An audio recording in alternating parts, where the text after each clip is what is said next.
Hey guys, this is going to be an updated deck profile on my Reasoning deck, and then I'll do some test hands so you guys can kind of get an idea of how I would play through different opening hands.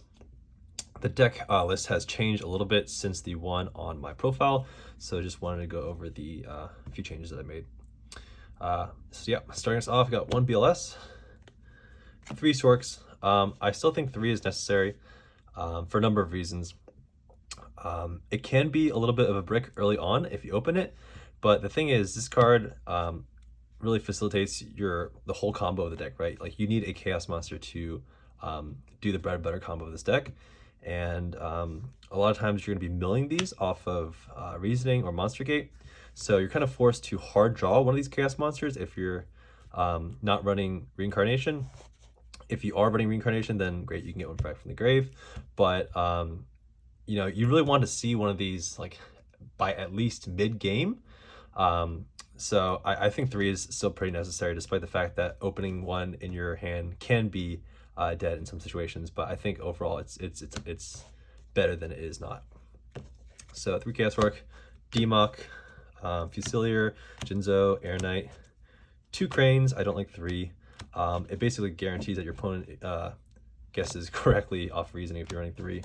And I'm still a really big proponent and advocate of Sinister Serpent, especially if you're running at least 2 Metamorphosis. I think Sinister is really good. With the 3 Metamorphosis, 3 Monster Gate, you know, 2 Tribute Monsters, that's at least 8 ways to get it off the field the second it hits the field. Not to mention that it's good with, you know, Monster Incarnation, Vortex, Graceful, another card I'm running the deck, and it kind of duo proofs your deck. So I know it could be a little bit unintuitive to be running this in a Reasoning Gate deck, but if you haven't tried it out, I would highly suggest it because it really helps with a lot of the deck's problems. Onto the spells, got Graceful, Pot, Heavy Storm, 2 Trunades, I don't like 3, Premature, Snatch, Brain Control, Monster Reincarnation. I think if you're only running 2 Chaos Sorcerers, like, and you're not running Reincarnation, I'd be curious how often you mill all of your Chaos Monsters and don't have any left in the deck for the combo. So that's why I'm running this, just to make sure that I always have access to them, especially because I'm running Sinister Serpent, so the cost is like negligible. Vortex, double Upstart, triple Dimension Fusion, triple Reasoning, triple Monster Gate, triple Scapegoat, triple Meta. I still like 3 Meta. It really facilitates the deck in terms of getting lights and darks in the grave. I think Thousand Eyes is pretty important in this deck because this deck has a hard time dealing with face downs. It can also help stall. And then if you have, you know, 1 meta or multiple metas with Dimension Fusion in your hand, you can kind of do like a soft loop with Demok into Gatling Dragon and then bring it back with Diffusion, get Diffusion back, Metamorphosis for another Gatling Dragon. So it's really good. A lot of times you're just going to use it to either get a light and dark in the grave or get Demok removed from play so that you can get value out of it by bringing it back with Diffusion. So there's the spells. And then traps, just 2 of Call the Haunted and Break. Call the Haunted is obviously really good for Demok and Sacred Crane. You can chain them. Note that you won't get the effect off Demok if your opponent MSTs this and you bring back the Demok off of Call, because you'll miss timing there, but you will get it for the Crane. Raigeki Break. In my earlier profile, I had 3 of these. I cut it down to 1 because 3 was bricking quite a bit and conflicting with Jinzo. It's really just in here to get you through the early to mid game, as well as to manipulate your hand to put lights and darks in the grave. I have tested out running Ring of Destruction, but I don't like it in game 1 that much. In terms of like both of them can be used defensively and offensively, but Ring of Destruction, its like defensive component is like the same, if not worse, than Raigeki Break. Obviously, you don't have to pitch a card, but in this deck, a lot of times you want to pitch that card to get the light and dark and grave, like I said. And defensively, a lot of times you're going to find yourself just activating Ring to get the monster off the field, maybe if they attack directly with it, but you still take that damage, which is kind of a big deal because this deck is, it's really important to have life points for Diffusion. So defensively, I feel like Ring is, you know, kind of worse than Raigeki Break. And offensively, like if you're, you know, popping your own monster or your opponent's monster to burn for a game, I feel like it doesn't come up as often as you would think because a lot of times you're ending on a Jinzo. And I feel like if you're banking on that getting you there, then you're not doing something right. So I feel like it's not necessary to have it main deck game one. I have it in the sideboard for when the opponent starts to put in monsters that you have trouble with, like Kaiku or Spell Canceller, or maybe even, sorry, not Kaiku, Jaugen. Well, even Kaiku too. But yeah, so I have it in the sideboard, but game one, I feel like you don't win as many games off of it as you might think, because Jinzo usually hits the field and is part of your end board. So let me get a quick power shuffle in here.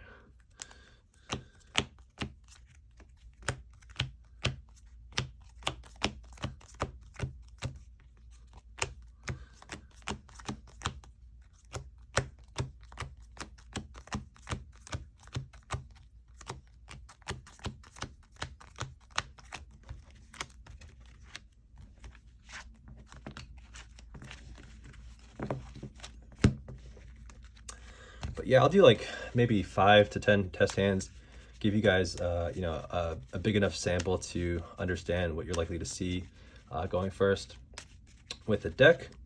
A lot of people are curious to know if the deck bricks and whatnot, especially because I'm running the Serpent. And I'll alternate between going first and second. Like I'll assume it's a game one, and I'll just, you know, flip flop back and forth between going first and second game one, obviously before siding. And I'll play through those and show you how I play the hand based on if I'm going first or second. But yeah, let's get it shuffled a little bit more since we had the deck in order a second ago. I get a nice power shuffle in here. All right, so, all right, going first. Assuming that this hand is a going first hand. All right, looks pretty good. Probably pop the upstart.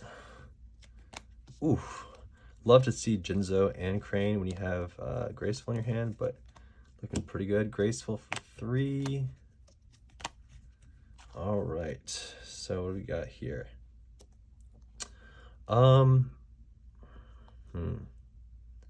This is interesting actually, but you could probably pitch the Jinzo and the Crane. Maybe you want to hold the Jinzo for the Monster Gate next turn. That wouldn't be the worst idea. You could probably pitch the Jinzo and the Air Knight actually. But you also might want to hold the Jinzo because you could brain control. But let's do that. And then you can, if you want, you could set the break, or you probably should set the break, and then you would probably just pass that turn. If they summon a monster, attack you directly, that's probably fine. If they set a monster, that's also fine. Draw 1. Oh, interesting. So if they had a set monster or back row, you could you know, pop that in the standby phase and get Sinister back. So that would be pretty good. You can, like, assuming they T-set, you can pop their back row, get it back. You can maybe even set it, metamorphosis it to take the face down. And then if you wanted, you could like Monster Gate right there. I'm not sure if you should do this, but these are just things that you could do. Crane, draw 1, upstart, draw 1, and then just get in there for 16. But that's something you could do if you wanted to. All right, let's get a second test hand, and we'll be going second this time.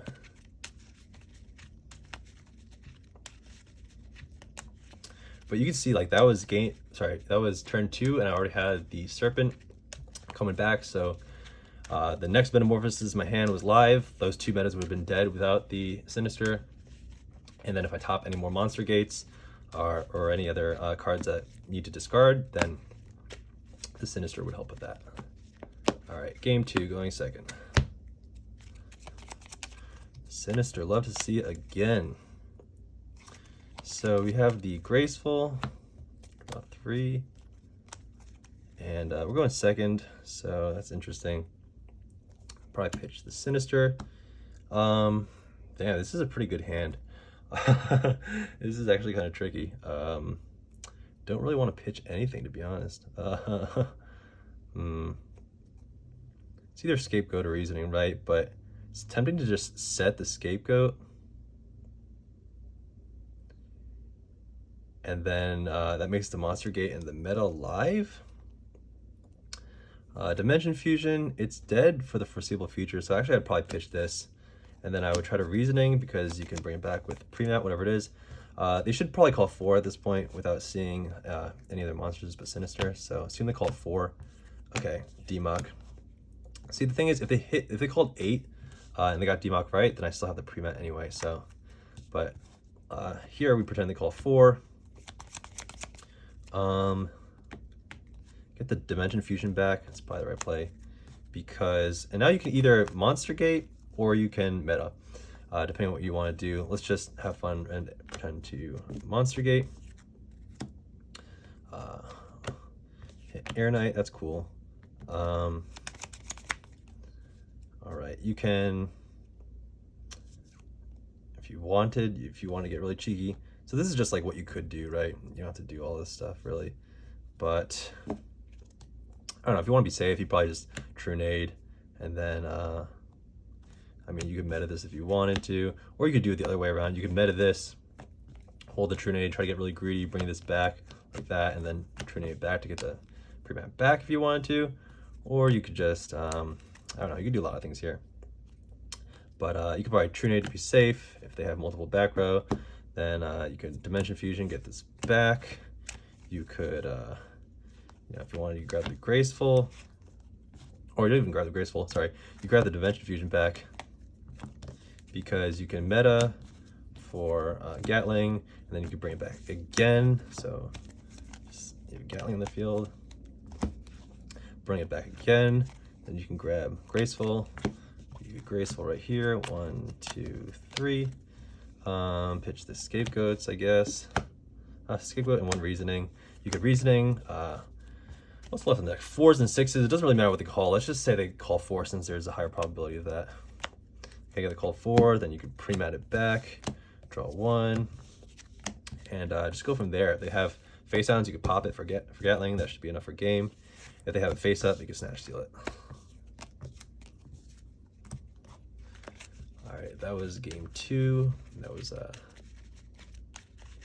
was going second. Let's do like 5 test hands. That should be enough to give a decent sample size. It's taking kind of longer than I thought, since I'm actually explaining thought process and going through a couple turns. But yeah, let's do a few more. Maybe we'll do 6 to make it even. All right, going first. All right, upstart. Reasoning, interesting. All right, this is definitely not an optimal hand for sure. Not an optimal hand. See, I'm tempted to hit the Reasoning right now because of Sinister. Usually I want to save the Reasoning for going second, but I have the Crane in my hand. So this is a pro tip. Like, you have more information than your opponent does, and that should inform when and how you use Reasoning, right? Most people will guess 4 right off the bat without any information about any monsters. And since you know there's Crane in your hand, you have a higher chance to resolve your Reasoning. So I might just do it, because they're probably gonna call 4.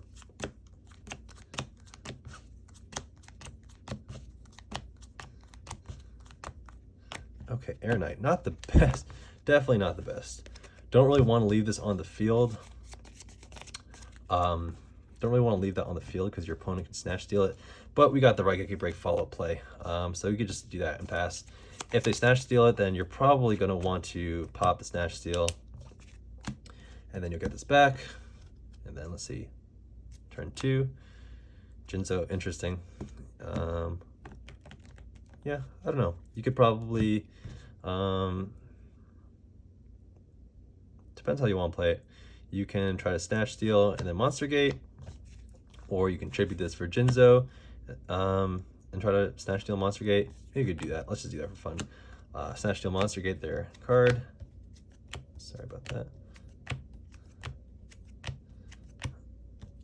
And then you just get in there. So, all right, game 3. Oh, that was, what was that? That was the third test hand, wasn't it? And that was going first. So test hand number 4 going second.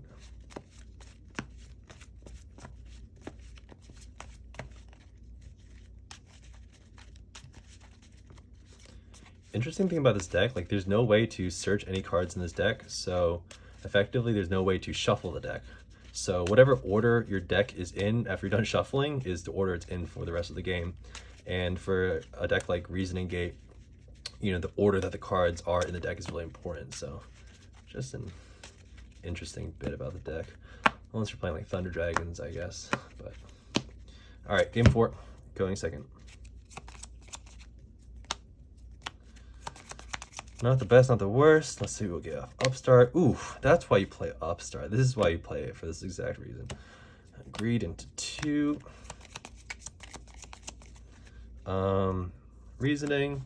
Usually they call 4 at the bat. They're either going to call 4 or 8, but they should probably call 4 right at the bat with no information. So let's go with 4. All right, hit the Fusilier. Let's see. Do you want to get cheeky here? If you want to get really cheeky, you could you should probably just attack with this and be conservative and see where that goes, but just for the sake of test handing, you could meta that into King Dragoon for fun. I probably wouldn't do this play, but you can meta that for King Dragoon and then Monster Gate this, trying to hit a Demock. Hit the Crane, draw 1. Oh, you drew the Demock. That is terrible, but not the worst. But yeah. All right, test hand 5. Let's do 2 more test hands. This video is coming on 20 minutes already.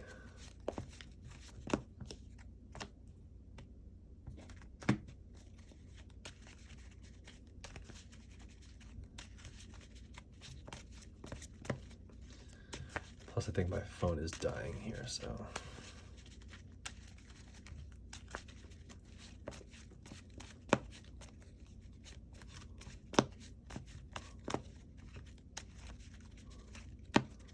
All right, test hand number 5, going first.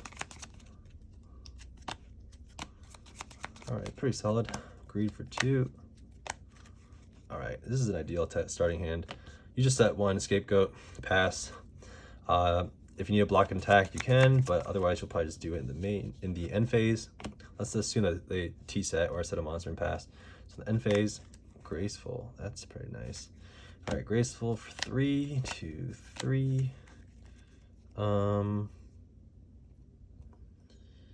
pitch 1 Sork here, as well as probably pitch the Brain because we're assuming they set 1. You can meta, take the set monster. Take the set monster. You can so get out Thousand Eyes. Then you can Monster Gate Thousand Eyes if you want. Let's see what we hit here. Watch when you hit. Oh, so watch when you hit the Serpent. Okay, got the Demock. That's pretty nice. Feels pretty good. You're gonna want to dig deeper in your deck to find the light. So Graceful. And we found a light monster. That's pretty sweet.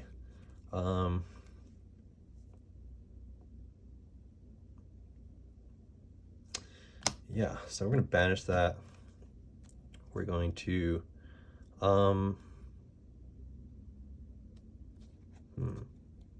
This is interesting.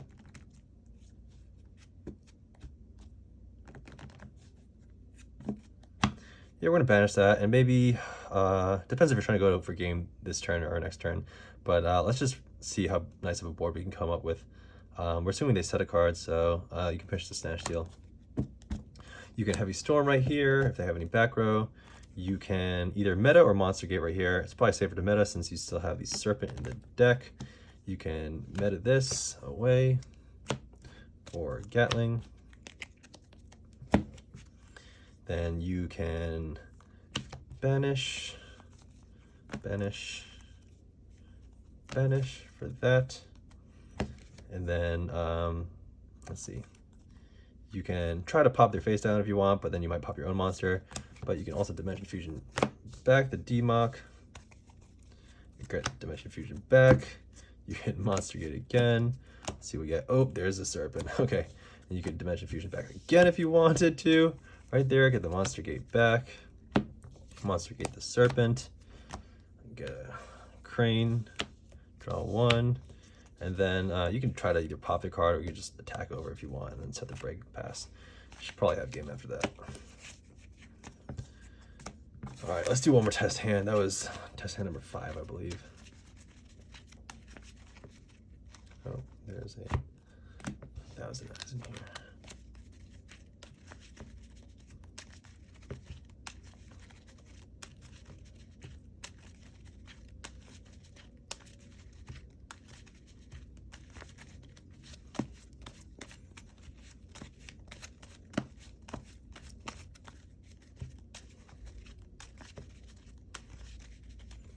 Okay, test hand number 6, going second, right? Going second.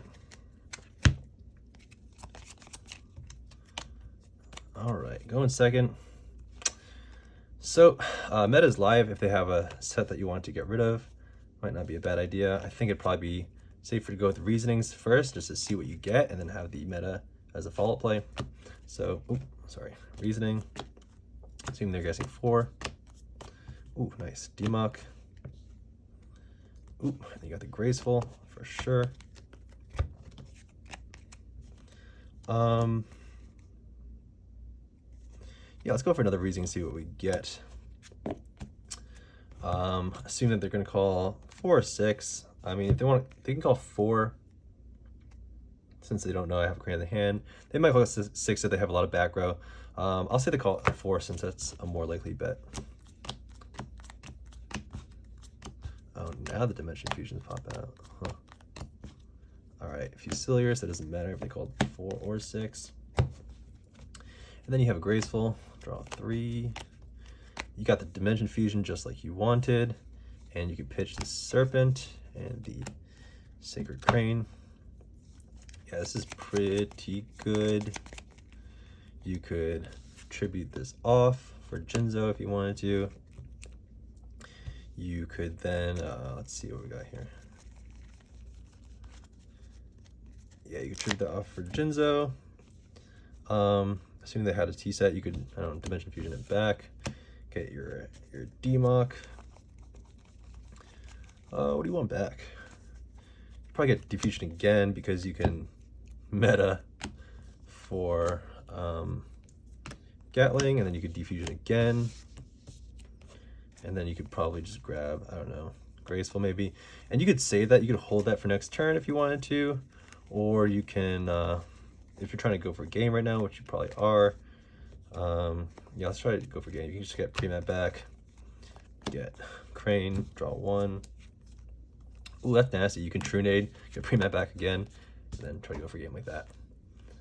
But yeah, so those were some 6 quick test hands. You could see that the deck did not really brick at all. Occasionally you'll get a hand where you just have to pass, 1 or 2 turns in a row and take some damage to the face, but as long as you have enough life points for Diffusion, you should be good to go. But yeah, you can see the deck didn't really brick, and then you could also see that the Sinister Serpent facilitated some plays and didn't really slow the deck down at all. It's just all about knowing when your Sinister Serpent is left in the deck and making sure that you have a card in your hand that can utilize it right away, whether it's a tribute monster or one of your spells that gets the Sinister Serpent off the field. And then if you get Sinister Serpent, turn 1 or turn 2, like the value that it brings back to you is like so underrated. But yep, thanks for watching, guys. Appreciate it.